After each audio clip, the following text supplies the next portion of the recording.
Olha, o mundo dos agentes de futebol pode parecer um labirinto, né? É complicado e, para muitos pais e responsáveis de jovens atletas, até um pouco assustador. Por isso, a gente vai usar o manual oficial da FIFA para criar um guia bem prático, focado em uma única coisa: proteger e orientar o futuro desses jovens em cada passo da jornada. E para começar, essa frase da FIFA. Isso aqui não é só uma introdução bonita, não, é a regra de ouro. Ela serve para lembrar a gente que antes de qualquer contrato, antes de qualquer promessa de carreira, o que está em primeiro lugar é o bem-estar da criança. Cada decisão tem que passar por esse filtro. Isso aqui está protegendo o futuro do atleta, dentro e fora de campo? Então, o nosso plano de jogo de hoje está dividido em 5 etapas bem simples. Primeiro, entender qual é o seu papel. Depois, como se preparar para quando um agente aparecer. Terceiro, como escolher o agente certo. Quarto, como gerenciar essa parceria. E por último, saber como encerrar o contrato. Vamos seguir esse roteiro para navegar nesse universo com total segurança. Bom, tudo começa pelo papel dos pais e responsáveis, que vai muito, mas muito além de torcer na arquibancada. É sobre ser o principal guardião dos direitos e do futuro do jovem atleta. O nome técnico para isso é abordagem centrada na criança, e ela é a base de tudo que a gente vai conversar. E o que isso quer dizer na prática? Quer dizer que a pergunta principal nunca é "isso é bom para a carreira?", mas sim "isso é bom para o desenvolvimento da criança como um todo?". O futebol é uma parte importantíssima da jornada, mas não é o destino final. O verdadeiro objetivo é o crescimento saudável, tanto pessoal quanto profissional. E essa base vem direto da ONU. Para ficar fácil de entender, a gente pode pensar nesses direitos em 3 pilares. O primeiro é a provisão, que garante que educação e saúde vêm em primeiro lugar. O segundo é a participação, que significa que a opinião do jovem atleta importa e tem que ser ouvida. E o terceiro é a proteção, que é o dever de manter essa criança segura de qualquer tipo de exploração. O desafio, então, é transformar esses direitos em ações do dia a dia. Primeiro, respeitar as opiniões do jovem, criando um diálogo aberto e honesto. Segundo, proteger de forma ativa, tentando antecipar os riscos. E, por fim, cumprir a promessa de ajudar a acessar tudo o que for preciso para florescer, não só como jogador, mas como pessoa. Certo. Agora vamos para a segunda etapa, a preparação. O objetivo aqui é bem simples: construir conhecimento antes que qualquer agente bata na porta. Porque, nesse jogo, estar preparado é a melhor defesa que existe.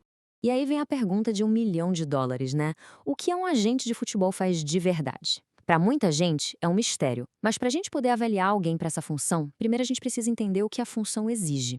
E aqui a gente começa a ver o tamanho do trabalho. Um bom agente é muito mais do que um negociador de contrato. Ele é um estrategista de carreira, um gerente de imagem e, olha só que crucial, um especialista que conhece as regras complexas do esporte para proteger o jogador. Ok, chegamos na fase da decisão. E este é um momento crítico, de verdade.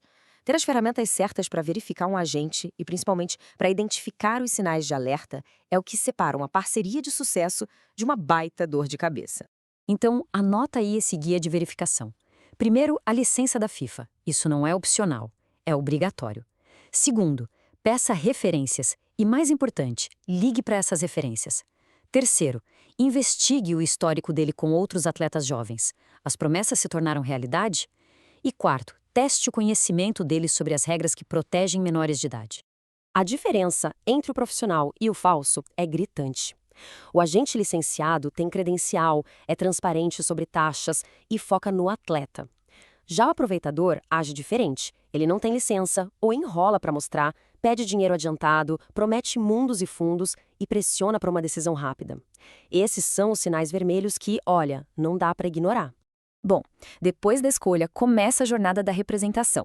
Agora o foco muda, vira colaboração e supervisão contínua.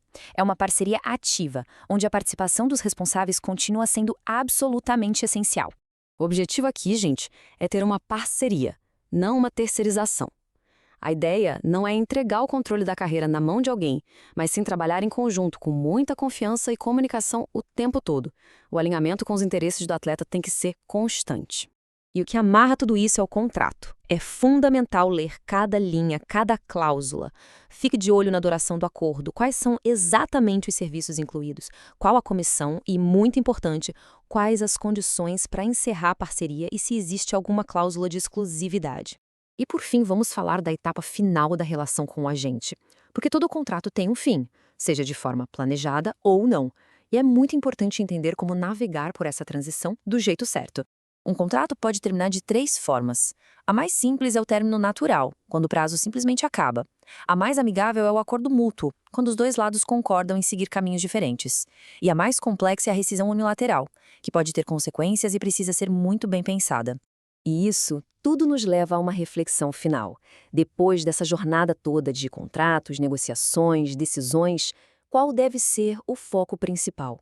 No fim do dia, o que realmente permanece como a maior de todas as prioridades? E a resposta leva a gente de volta lá para o comecinho da nossa conversa. Não importa o número de vitórias, de derrotas ou de transferências, o bem-estar do atleta é o resultado que verdadeiramente importa. Lembre-se sempre disso. Essa é a verdadeira medida de sucesso na jornada de um jovem jogador.